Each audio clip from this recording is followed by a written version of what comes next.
The rain had just started to fall outside the glass windows of Amanda's corner office, casting streaks across the Seattle skyline.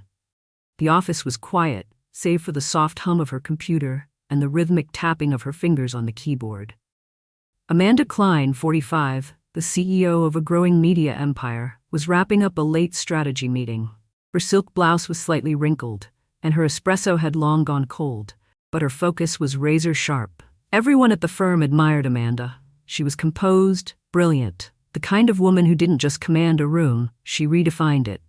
But tonight, her thoughts weren't on KPIs or quarterly returns. They were on her husband Derek and her sister Emily, who were waiting at home, or so she thought.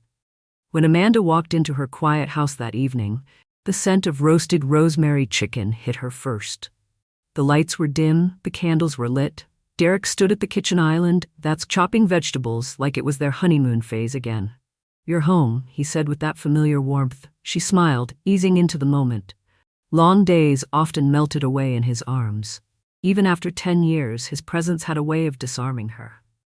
But that night, as they sat down for dinner, something about Derek felt off. His eyes avoided hers too often. His phone buzzed on the counter, and he rushed to flip it face down, his hands trembling just slightly. Amanda noticed, but didn't say a word. Not yet. She chalked it up to stress.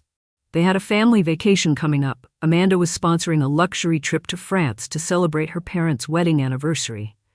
Everyone was going, her parents, Derek, and her younger sister, Emily. Emily, the artist, the dreamer, the chaos tornado wrapped in designer perfume. She'd been staying with them temporarily after her third failed gallery gig. Amanda had always tried to help her. Even when her parents never asked anything of Emily, it expected everything from Amanda. As they cleared the table, Derek mentioned almost too casually that Emily had asked to arrive in Paris a few days early. "That's fine," Amanda said. "We all need the break." But deep down, something tightened in her chest, a whisper of instinct. A ripple in her usually calm mind. It was nothing.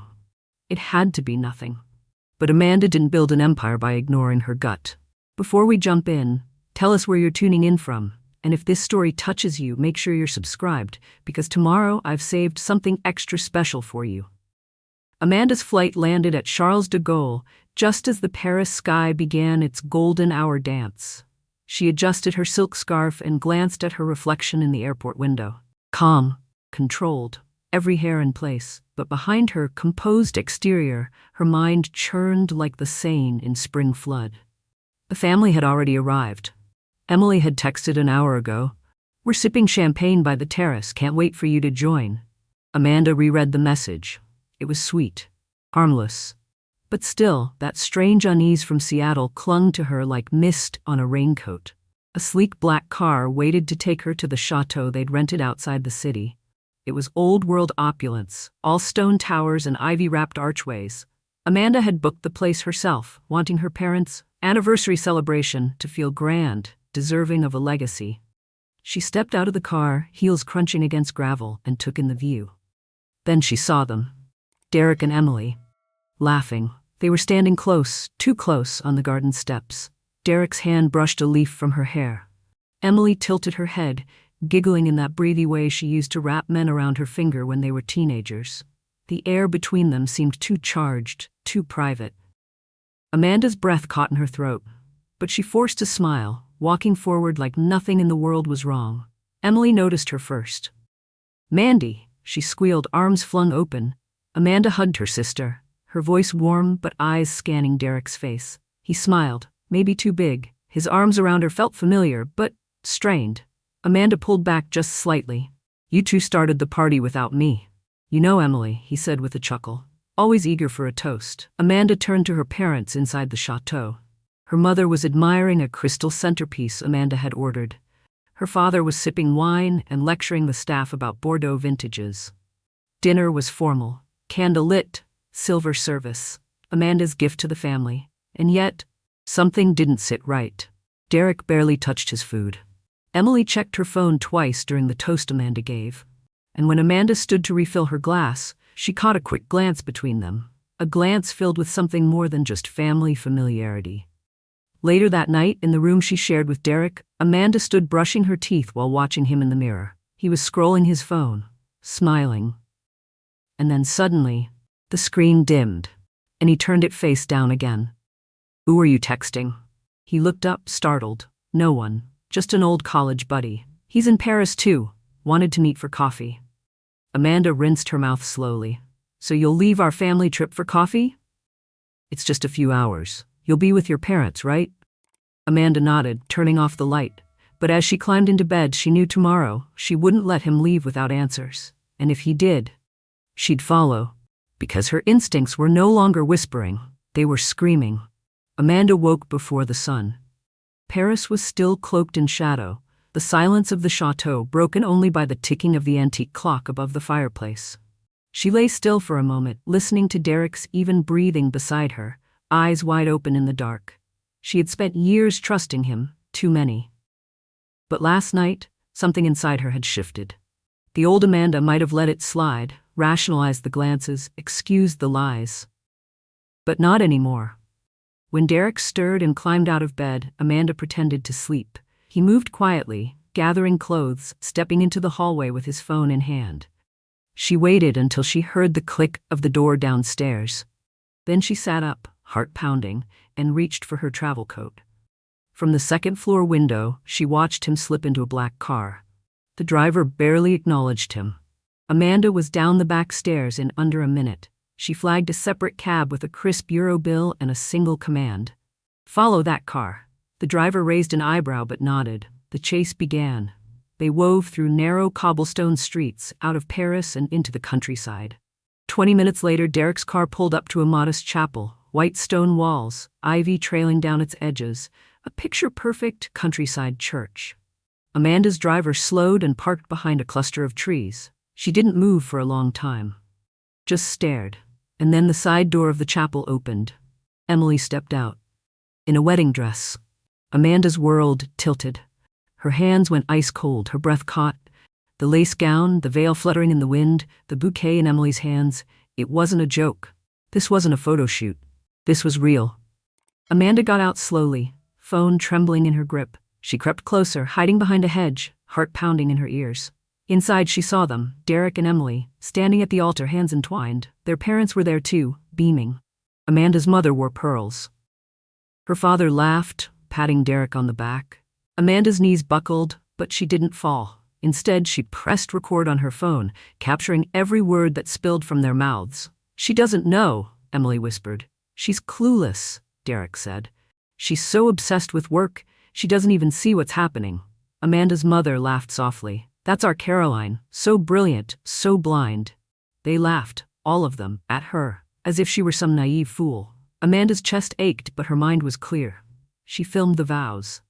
She recorded every second.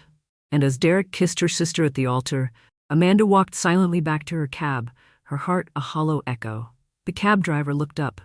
"You okay, madam?" Amanda slid into the back seat, voice level. "Take me back, I have work to do." The chateau was still quiet when Amanda returned. She climbed the stairs without a sound, her face expressionless, her steps calculated. Behind her composed mask, her chest burned. Not from heartbreak, but from betrayal laced with fury. By the time she reached her room, her fingers were already tapping out emails. To Judith Myers, her attorney. To Leo Kent, her private banker. To her firm's HR director. Each message was brief, direct, and attached with video files. No explanations, no emotion. Just evidence. She didn't cry. She didn't scream. Amanda didn't need to. She knew how to dismantle lives the way she'd built careers, strategically, quietly, with precision. "Judith, please prepare divorce proceedings immediately. The attached files show grounds for infidelity and fraud. I want everything moved fast, with the most aggressive legal approach possible. Leo, transfer all accounts to new holdings under the protocols we discussed. Shut down shared cards. Move assets now. Elena, I will be returning early from vacation due to urgent personal matters. Please schedule an all-staff leadership meeting for Monday. I intend to resume CEO duties with a revised structure plan." When the final email was sent, Amanda sat back, exhaled slowly, and stared at her reflection in the vanity mirror. There was no trace of the woman who once begged for her parents' approval, no trace of the loyal sister or the trusting wife. That woman had been buried in a chapel this morning. Now there was only Amanda Klein, the strategist. the survivor. That night, she didn't speak to anyone. When Emily texted her a casual beach drinks later, Amanda didn't respond. And when Derek returned late, smelling faintly of cologne that wasn't his, Amanda didn't flinch. He smiled at her, pretending nothing had changed. But Amanda didn't even look up from her book. Let him pretend. Tomorrow the stage would be hers. The morning light crept through the lace curtains, casting soft patterns across the stone walls of the chateau. Amanda was already dressed. A crisp white blouse, black cigarette pants, hair pinned with surgical precision. No makeup, just her face, sharp and calm, the way it looked before a major acquisition meeting. Downstairs, the family buzzed over croissants and espresso. Her mother's voice rang with forced cheer, Emily giggled too loudly, and Derek sat smugly sipping his coffee. Amanda entered like a shadow slipping through sunlight. Emily looked up, startled. "Oh, good morning, Mandy." Amanda nodded once. "Morning." She poured herself a cup of coffee, then took a seat at the head of the table, the very place her mother usually claimed. The air changed instantly. "I'll be heading back to New York this afternoon," Amanda said, voice even. "Urgent board matters." Derek blinked. "Wait, what? You didn't mention." "I didn't need to," Amanda cut in smoothly. "I've already booked the flight." Her father cleared his throat. "Amanda, you just got here. And I've seen enough." They didn't understand the weight of her words. Not yet. Amanda took a slow sip of coffee, then reached into her bag and pulled out 4 white envelopes. She slid one to each of them. Derek, Emily, her mother, her father. "What's this?" Emily asked, frowning. Amanda stood. "Open them after I leave, not before. You'll need privacy." Emily looked nervous. Derek glanced at his. Amanda's mother bristled but said nothing. Amanda stepped back from the table, calm as ever. "I won't be joining you for the rest of this vacation," she said. "But please, do enjoy it. You've earned it." And with that, she walked out of the room, leaving behind silence thick enough to choke on. An hour later, Amanda sat in the back of a private car en route to the airport. Her phone buzzed violently in her bag. Calls from Derek, messages from Emily. She didn't check them. Instead, she opened her tablet and reviewed the flight manifest. She'd booked business class for one. Back to New York. Back to power. Back to herself. Amanda arrived in New York just as the city lights began to shimmer against the glass towers. The air was cold and sharp, cleansing, in a way the Paris sun could never be. Within 24 hours, her plans were already in motion. Judith Myers, her divorce attorney, sat across from her in a corner office overlooking the East River. Calm, sharp-eyed, and efficient, Judith listened as Amanda laid out the situation with surgical clarity. "Attempted bigamy," Judith said, eyebrows raised as she scrolled through the recordings Amanda had taken at the chapel. "That'll hold up. And with these financial transactions tied to your accounts, we've got him on fraud. He won't see a dime." Amanda gave a short nod. "I don't want vengeance. Just precision. Cut them off, legally and cleanly." "Your sister?" "Same. If she tries to challenge anything, we leak the footage. I won't say a word. I'll let the evidence speak." That same day, Amanda met with Leo Kent, her private banker. By evening, every shared account had been frozen, credit cards canceled, new accounts opened under secure designations. She even moved the deed to her Manhattan townhouse into a blind trust, untouchable. And her parents? Their monthly support vanished without explanation. No calls were returned, no emails read. Let them sit with their envelopes. By the end of the week, the house in Boston had been emptied. Movers swept in and cleared everything Amanda had purchased, from furniture to artwork to linens. The only thing left behind was a single handwritten note taped to the foyer wall. "Blood may bind, but betrayal breaks." Meanwhile, Amanda quietly leased a sleek new apartment in the West Village, a space with no memories, no shadows. She filled it with warmth, inviting colors, sunlight, her favorite jazz records spinning late into the night. She returned to work with fresh fire. Her team, already in awe of her, now sensed a sharpened edge. A woman reborn. And when news finally reached her that Derek had lost his position at the bank due to ethical concerns, Amanda didn't gloat. When she heard Emily had quietly left Boston after a short stint working retail, rumors of a breakdown swirling, Amanda didn't smile. She just kept building, living, rising. 2 months later, at a business summit in Chicago, Amanda stood on stage delivering the keynote. Resilience in the Age of Collapse. She wore a bold crimson dress, her voice steady, her presence magnetic. Backstage afterward, a journalist approached her. "Miss Klein, can I ask something off the record?" Amanda gave a small nod. "There's a rumor that your sister married your husband, that you disappeared from Paris and returned with an empire's worth of revenge. Is any of that true?" Amanda smiled, calm, controlled. "I'm just a woman who decided her worth wasn't up for debate." Then she walked away. That night, in her hotel room, Amanda opened her journal and wrote just one line. "They underestimated me." That was their first mistake. 3 months later, Amanda stood on the terrace of her West Village apartment, glass of wine in hand, watching the sunset melt into the skyline. The air was warm with spring's first promise, and the laughter from the nearby cafe drifted gently through her open windows. The city was alive again. So was she. That morning, Judith had sent confirmation. The divorce was finalized. Derek had signed the agreement without protest. He was left with nothing. No access, no alimony, no property. Just a reputation in ruins and a legal warning never to contact her again.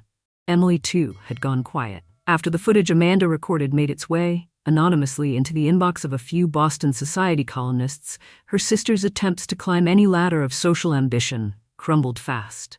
And Amanda's parents? They had tried to reach her a dozen times. Amanda didn't block them. She just never answered. Her silence said everything. But tonight wasn't about revenge. Tonight was about what came after. Amanda had invited a few close friends over, real friends. People who had stood by her, even when she disappeared from the world for a while. There were fresh tulips on the table, a playlist humming softly in the background, and laughter echoing down the hallway. And there was James. They had met months earlier at a charity gala, a professor of philosophy. Easy smile, honest eyes. They spoke for 2 hours that night about nothing and everything. Books, architecture, bad dates, Paris. But it was the way he never asked her about her past that pulled her in. With James, she didn't have to explain. She could simply be. Now he stood beside her, placing a hand gently on the small of her back. "You ready?" Amanda turned to him, her voice soft but steady. "I think I finally am." As they stepped into the warmth of the dining room, surrounded by people who knew her worth, not because of her title or money or family name, but because of who she chose to be, Amanda felt something settle inside her. Peace. Not the quiet after a storm, but the strength of someone who had built shelter from the wreckage. She raised her glass, smiling. "To freedom," she said, "and to never letting anyone write your worth for you." The clink of glasses followed, and with it, the sound of a new life, beginning on her terms. 1 year had passed. Amanda no longer answered to the name that had once tied her to betrayal. The world now knew her as Amanda Klein, CEO of Klein Strategy Group, one of Manhattan's fastest-growing private equity firms. Her story had gone from whispers in the industry to a feature on the cover of Forbes, the woman who turned betrayal into power. But behind the headlines was a woman who had rebuilt her life not just with strategy, but with soul. She had started small, a new apartment in the West Village, a quiet place where the air was filled with jazz and the scent of fresh tulips, not lies. She filled her space with people who saw her, not for what she could give, but for who she was. James was one of those people. A professor of philosophy, with kind eyes and no interest in power plays. He never asked for her story. He simply made space for it when she was ready. And when she was, she told it all. That night, Amanda stood on the rooftop terrace of the Met Gala's after-party. Not as someone's plus one, but as a donor, a board member, a woman whose name mattered in rooms that once tried to silence her. The city pulsed below. Champagne fizzed in crystal flutes. A famous actress walked up to her and said, "Are you the Amanda Klein? The one from that story?" Amanda just smiled. "I'm Amanda." That's enough. But later that night, when she returned to her apartment and kicked off her heels, she allowed herself one final glance backward. She opened a private photo folder, labeled Paris 1 year ago. It held just 2 images. The first, a still shot of Jennifer in a wedding gown beside Derek in a chapel they thought was secret. The second, Amanda's reflection on the plane window as she flew home. A woman in pieces, but with eyes already sharpening, already calculating her comeback. She deleted them both, not out of weakness, but because she no longer needed to prove anything. Her life was no longer defined by what they tried to take from her, but by what she chose to build without them. Amanda Klein turned out the lights and whispered one last thing to herself before bed. You underestimated me. That was your first mistake, and your last. This story reminds us that no matter how deeply we're betrayed, we have the power to rise, to rebuild, and to reclaim our worth. Amanda didn't just survive, she thrived on her own terms. What do you think about Amanda's revenge and her transformation? Comment 2 if you loved this story, or 7 if you didn't. If this story inspired you, make sure to like this video and subscribe to EN Reddit Story so you never miss our next powerful tale. Your next favorite story drops tomorrow.